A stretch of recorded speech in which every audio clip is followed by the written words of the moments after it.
The Black Phone, new horror film from Scott Derrickson, who made it after leaving Doctor Strange in the Multiverse of Madness because of creative differences.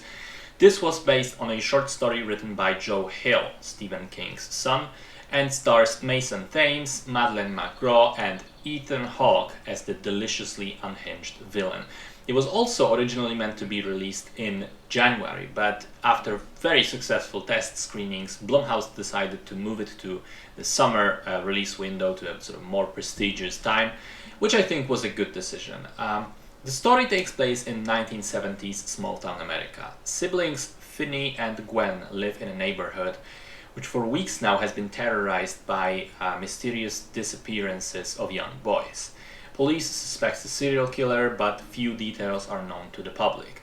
One day, Finney gets kidnapped as well by the man known as the Grabber, and he becomes locked in a cellar with almost nothing in there except for this titular black phone that is on the wall.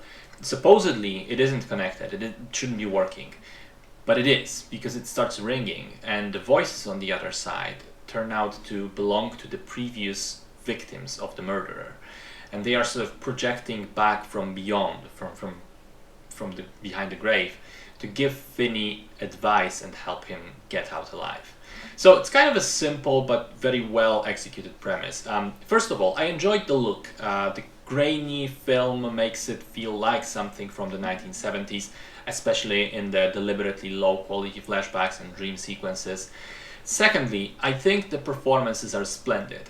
Both the main kid actors are very good and avoid being annoying, which often happens with child performances. In fact, they are both quite believable and entertaining at the same time.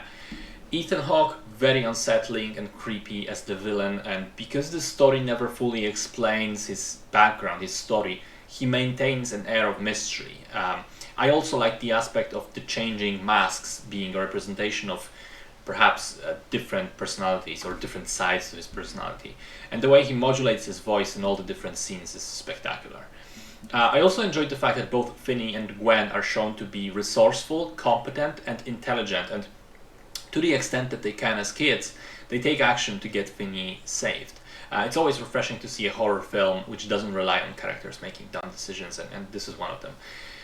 Finally, seeing as this is based on Stephen King's son's short story, I like the hints that the three main characters all have the shine, which is the term used to describe the various supernatural abilities and powers that people have across King's literary universe.